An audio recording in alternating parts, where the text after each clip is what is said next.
Partai Nasdem yang duduk di pemerintahan daerah setempat untuk membangun Provinsi Sulawesi Tengah demi mengentaskan masalah kemiskinan. Wakil Ketua Umum Partai Nasdem Ahmad Ali menyatakan rakor royal Partai Nasdem menjadi kesempatan untuk menguatkan struktur partai dari tingkat provinsi hingga desa atau kelurahan dalam memenuhi verifikasi partai politik KPU tahun 2022 mendatang. Di sejumlah kesempatan, Aung juga menyatakan bahwa Partai Nasdem bertekad untuk menjadi pemenang pemilu serentak 2024 mendatang. Kantor-kantor wilayah partai pun didorong untuk menjadi inklusif dengan mengadakan sejumlah aktivitas publik. Gubernur terpilih Sulawesi Tengah Rusdi Mastura yang merupakan kader Partai Nasdem juga mendapat tugas besar untuk bersinergi dengan pemerintah dari 13 kabupaten kota dalam kerja-kerja pembangunan daerah. Menurut Ali, hal itu penting untuk menuntaskan kemiskinan di Sulawesi Tengah yang masih masuk dalam 10 besar provinsi dengan angka kemiskinan tertinggi di Indonesia. Rakorel Partai Nasdem juga merupakan instruksi langsung Ketua Umum Partai Nasdem Surya Paloh untuk memaksimalkan seluruh kekuatan partai dengan konsolidasi. Selain digelar di Sulawesi Tengah, Rakorel Partai Nasdem akan diadakan di 34 provinsi se-Indonesia.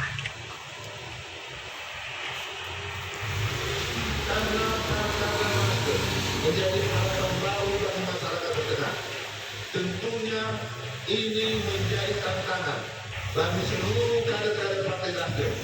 Kalau kemudian kekuasaan yang diberikan oleh Partai Nasdem kepada kekuasaan yang diberikan kepada kader Partai Nasdem ini tidak dimanfaatkan secara optimal, tidak digunakan untuk seperti harapan masyarakat, tidak digunakan untuk kesejahteraan masyarakat. Jangan salahkan rakyat ketika 2024 Partai Nasdem akan dihukum seperti partai-partai sebelumnya. Beragam informasi yang kami sajikan usai jeda pariwara diantaranya sebuah kereta tergelincir di Taiwan setelah bertabrak helikopter. 48 orang meninggal dunia dan ratusan orang luka-luka.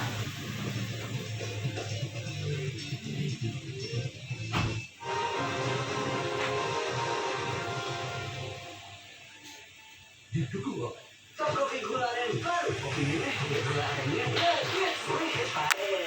ya, pilih yang hasil uji nasihat membuktikan 2 saset tolak anis setiap hari meningkatkan jumlah sel T atau Ipe, sikat dulu habis rokok kita nanti.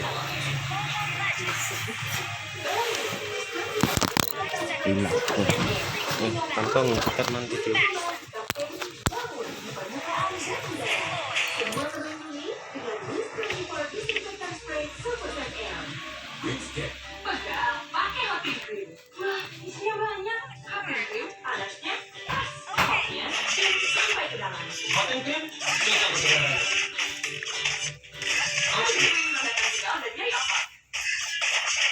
Di balik ekstra otot kemenangannya, ada otot masuk otot ekstra.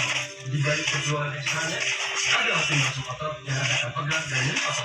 Baru, otot masuk otot ekstra, ekstra full IC. 30 panas siapa yang punya? Hijau bolu panas siapa yang punya? Hijau bolu panas siapa yang punya? Jadi ponteng. Beritama sholat gosi. Amin. Sendiri akhirnya. Amin. Banyak hal baik terjadi saat kita sehat. Amin. Olahraga terakhir bila perlu minum lalu halal. Untuk mengatasi capek, pegal dan nyeri otot, kalau untuk meredakan nyeri sendi, lewat tiga keselio. Nah, itu pakai HCL. HCL-nya kompresnya dan nyeri sendi. HCL tim banget deh. Tetap semangat. Baru Madu PB Jahe Merah Mint dengan madu murni jahe merah dan mint membantu menjaga daya tahan tubuh. Madu PB Jahe Merah Mint. Keluarga nomor 1. Rasa nomor 1. Kesehatan nomor 1. Apapun waktunya, Madu PB pilihanmu. Madu PB, madu pilihanmu.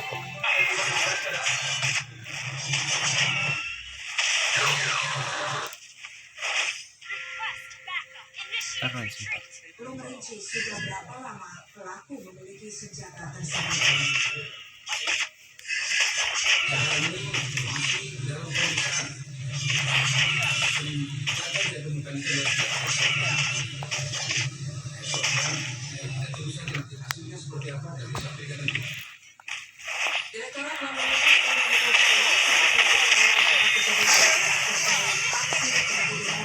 yang menodongkan senjata milik mereka. Mencuat dini hari tadi, polisi menyisir lokasi kejadian penodongan. Sementara pengemudi sepeda motor yang ditabrak oleh LFA di Duren Sawit, Jakarta Timur, melapor ke Mapolres Metro Jakarta Timur. Korban melaporkan kasus kecelakaan lalu lintas usai motor yang dikendarainya ditabrak pengemudi mobil yang menodongkan senjata berinisial FFA. Polres Jakarta Timur menyatakan telah menerima laporan korban dan akan diteruskan ke Mapolda Metro Jaya. Lantaran kasusnya saat ini ditangani Mapolda Metro Jaya. Korban menuturkan aksi penodongan senjata berawal karena motor yang dikendarainya ditabrak pelaku berinisial FFA.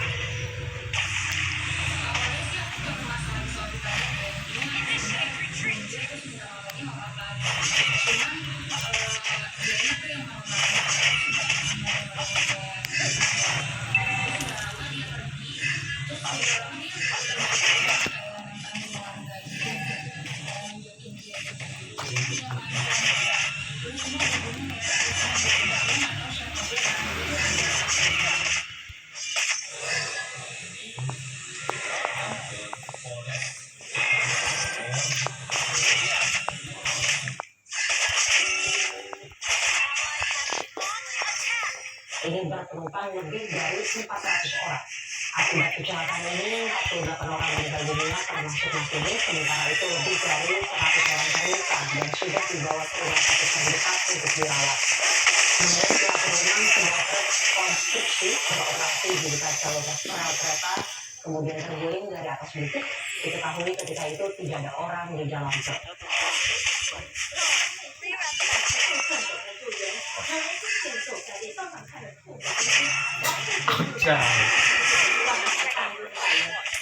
Sebuah tradisi Purwakarta berlangsung di selatan Republik Ceko di tengah pembatasan ketat coronavirus. Sementara di Australia, misa Jumat Agung diadakan secara langsung. Sebuah prosesi yang diikuti sejumlah orang berpakaian hitam dan penutup wajah putih kembali diadakan setelah pada tahun sebelumnya dilarang akibat pandemi COVID-19. Acara yang berlangsung di kota Pasteur Budapest dimeriahkan dengan hentakan drum dan bunyi dunia yang bertujuan mengingatkan semua orang untuk berdoa. Di beberapa negara Eropa, lonceng gereja tidak dibunyikan di bawah garis putih yang jatuh pasca pada minggu waktu setempat.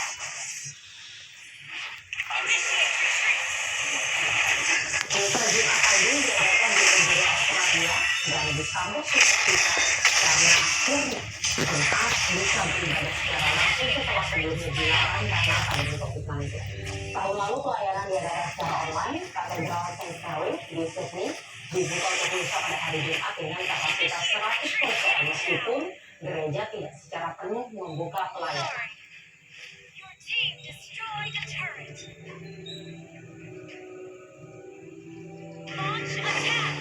China's 500-meter aperture spherical radio telescope, Tiongkok juga dikenal sebagai Tianyan atau China Sky Eye, akan terbuka secara global. Teleskop radio terbesar di dunia ini dapat digunakan ribuan di seluruh dunia. Informasi ini akan kami sajikan bersama dengan sejumlah informasi menarik lainnya dalam China Today with CCTV Plus berikut.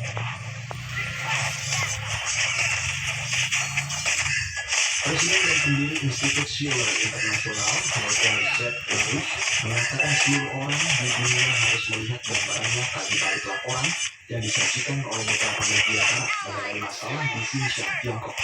Hal ini disampaikan dalam wawancara dengan China Global Television Network atau CGTN. Helga juga mengatakan bahwa sejumlah orang dari luar Tiongkok hanya tahu sedikit tentang negara itu, dan dia telah meminta para ahli di seluruh dunia untuk berbicara menentang kebohongan terkait Xinjiang.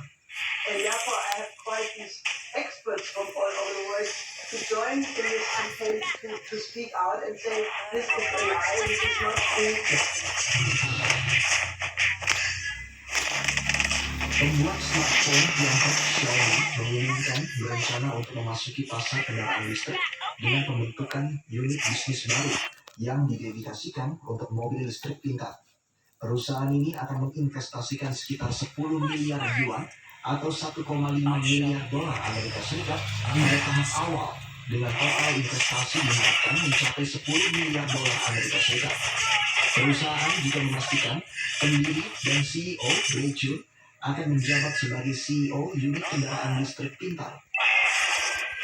过去的7年，我们做了大量的调研最后呢，反正很多人支持我们坐车，也有一些人提醒我们坐车的风险。我觉得我们董事会和管理层也做了大量的评估的工作。我们这一项决心呢，是我亲自带队来坐车。2013年，我就对电动车产业呢有了巨大的兴趣。在过去的7、8年的时间里面呢，我投资了可能接近10家智能电动车的这个领域的各种各样的公司吧。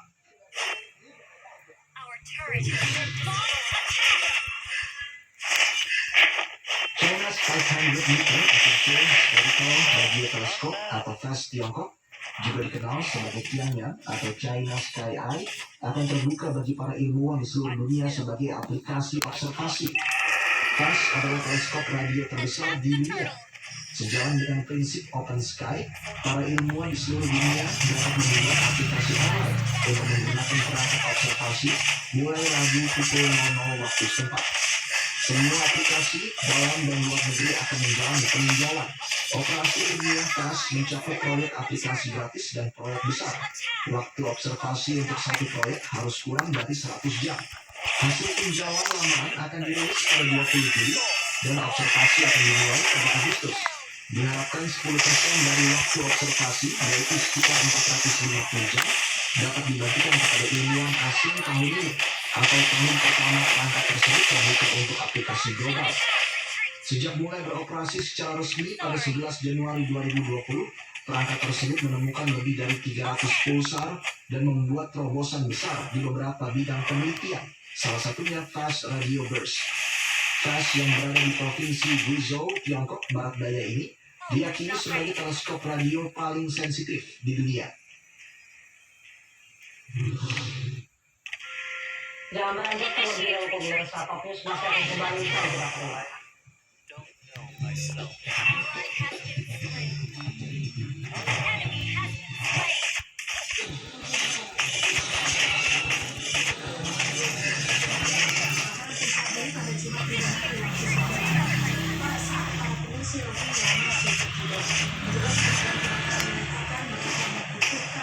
Selama 3 jam untuk memadamkan api. Belum diketahui penyebab terjadinya kebakaran. Pasca kebakaran, petugas menemukan 3 korban tewas. Korban ditemukan di dalam bagian masyarakat. Sedemikian saksi mata mengatakan mereka menemukan 2 orang lainnya selamat.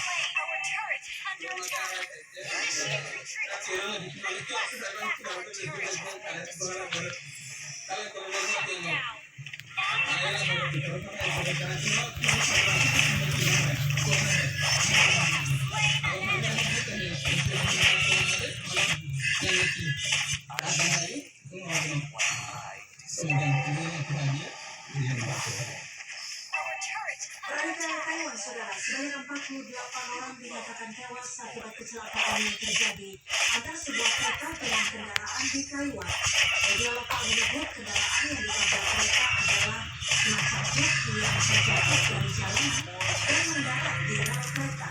Kereta yang melintas menabraknya hingga sejumlah gerbong tergelincir keluar rel dan tersangkut di dalam terowongan. Saat kecelakaan terjadi tercatat ada 400 penumpang kereta. Setelah tabrakan terjadi, logo penyelamat berdatangan. Para penumpang dikeluarkan dari gerbong. Mereka kemudian berjalan keluar dari terowongan melalui atap gerbong. Sebagian penumpang berjalan menyisir celah pinggir rel yang sempit. Petugas menyatakan 48 orang meninggal dan belasan lainnya terluka. Belum diketahui apakah semua korban penumpang kereta atau termasuk penumpang di truk yang ditabrak. Di luar terowongan kereta, petugas bersiaga membantu penumpang turun dari atap gerbong kereta. Atas insiden ini, Presiden Taiwan Tsai Ing-wen menyatakan duka citanya. Presiden menyatakan kecelakaan kereta ini telah menyebabkan 48 orang tewas dan puluhan lainnya terluka.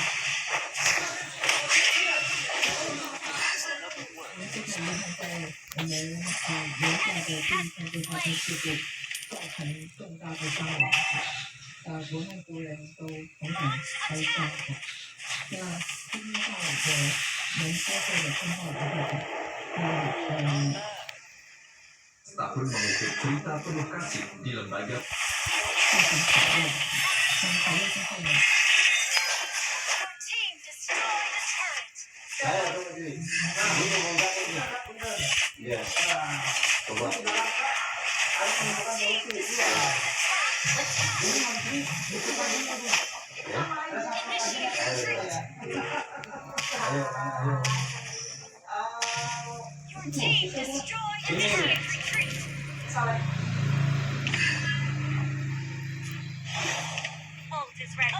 Masyarakat.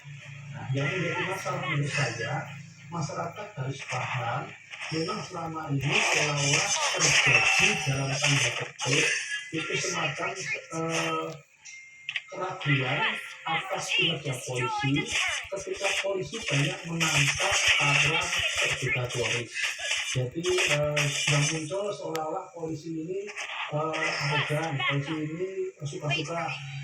Agar tidak kecolongan, polisi diminta lebih cermat lagi dalam mendeteksi potensi kekerasan atau teror oleh komplotan hujat. Kalau ya pokoknya mau melakukan sesuatu dilakukan. Tapi kalau polisi dia mau melakukan sesuatu menangkap misalkan harus punya alasan hukum yang kuat. Karena kalau tidak akan dituduh semena-mena.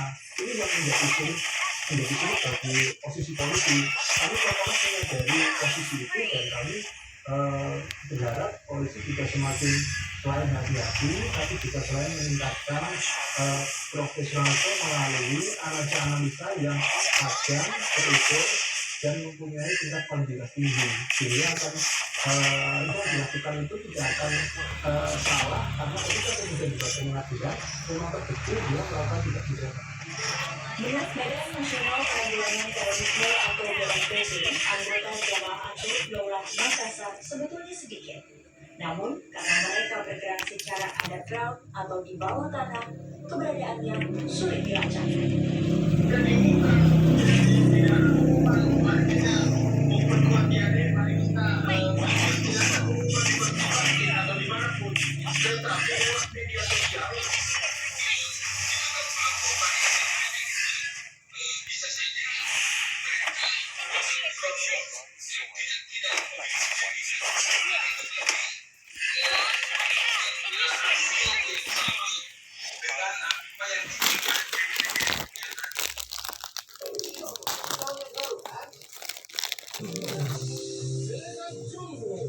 Nanti kesini dulu anak tuh.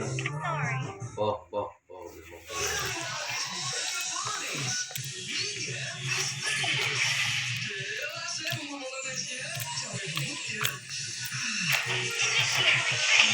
Turun dulu itu yang di mobil merah. Ada alat mobil itu di depan. Sama yang di atas kursi itu bawa ke sini bisa. Di mobil merah ya. Kalau ada di plastik sama ke merah, simpel ya.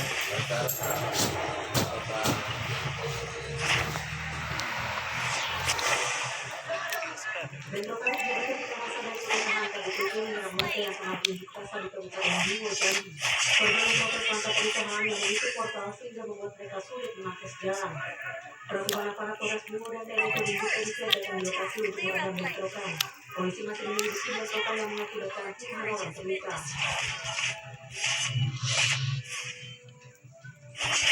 Polda Metro Jaya berhasil menangkap pengendara mobil yang mengacungkan senjata api dan menabrak motor di Durensawit, Jakarta Timur pada Jumat dini hari. Pelaku berinisial MFA ditangkap di sebuah mal di Jakarta Selatan. Sebelumnya polisi mendatangi kediaman pelaku namun MFA tidak berada di tempat.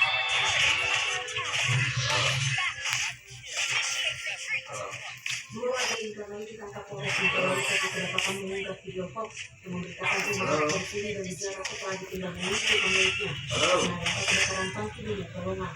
Kedua pelaku mengaku berada meminta maaf atas perbuatannya dan berkoordinasi pulang ke Bekasi di Jakarta.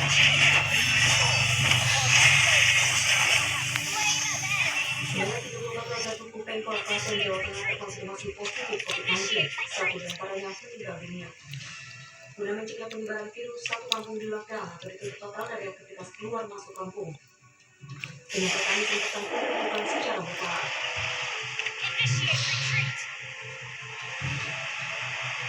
Kebakaran menghanguskan lebih dari 20 toko di sebuah pasar yang berdekatan dengan lokasi pengungsi Rohingya di Bangladesh Kamis malam. Setidaknya 3 orang dilaporkan meninggal dunia. Api berhasil dipadamkan pada Jumat pagi. Pihak otoritas setempat masih menyelidiki penyebab kebakaran, sementara para pedagang berusaha menyelamatkan barang dagangannya.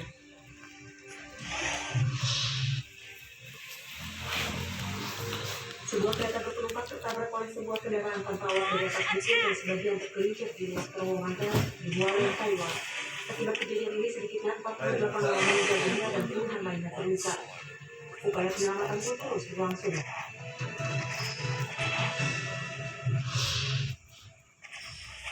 Video drone yang dirilis oleh otoritas perusahaan Suez menunjukkan kapal kargo Evergiven dikawal oleh kapal tunda setelah akhirnya dibebaskan dari pemblokiran jalur air utama usai menabrak tepi kanal sakit. Video ini pemirsa akan menjadi penutup Top News pada malam hari. Saya Syazali Sastro bersama teman-teman yang bertugas mengucapkan terima kasih atas perhatian Anda dan sampai jumpa.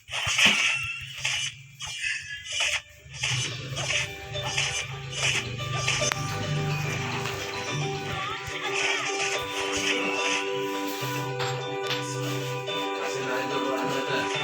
Tuh.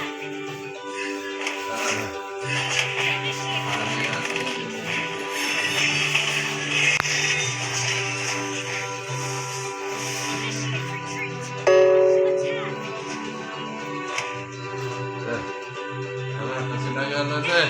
Main game terus ini. Nanti. Kok nanti tuh.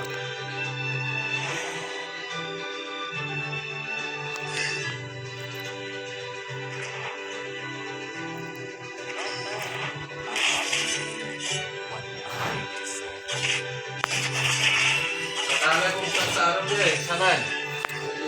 Aduh, mati lah pakai. Ntar Ki. Selesai dulu nih.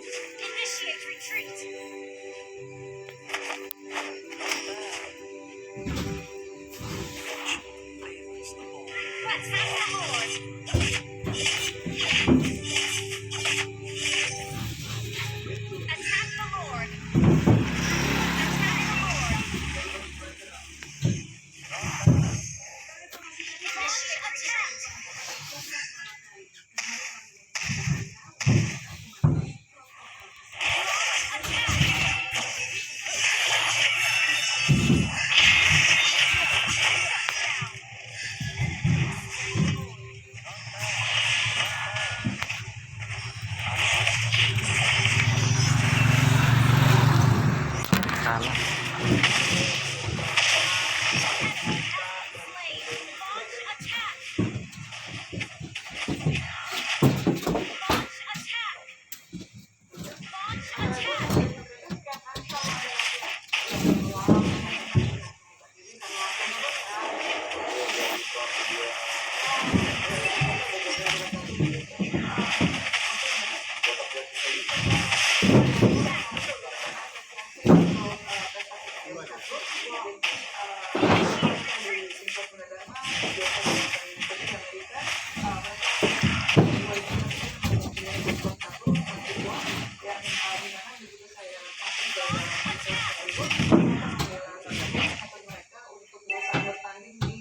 Tempurung buah apa, Ro?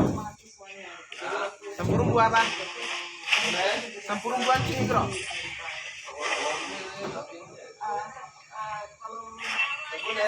Tempurung buah. Tempurung? Ya. Bara air yang murah. Iya, iya.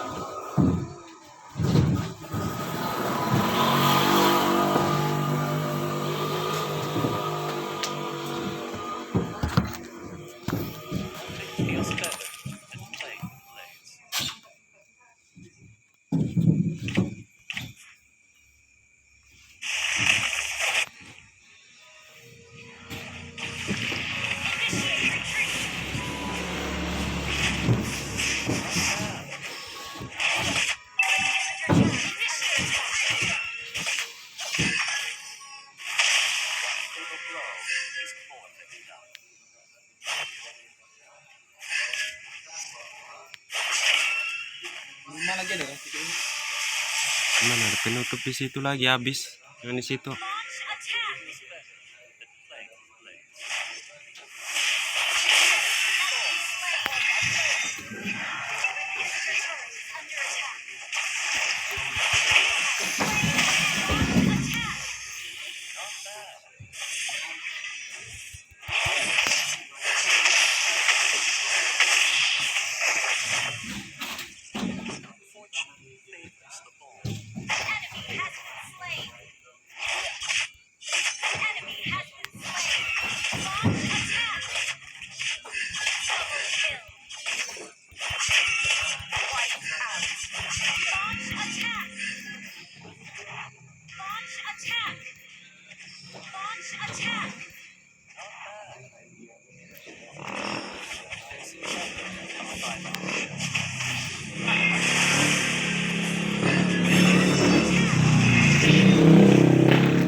Dari tadi kan?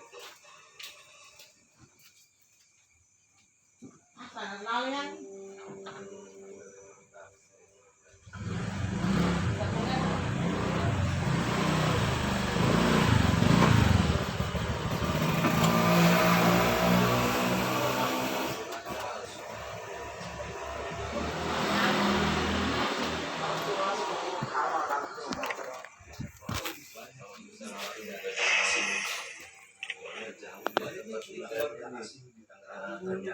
Dia tinggal di Sungai Kuningan Barat.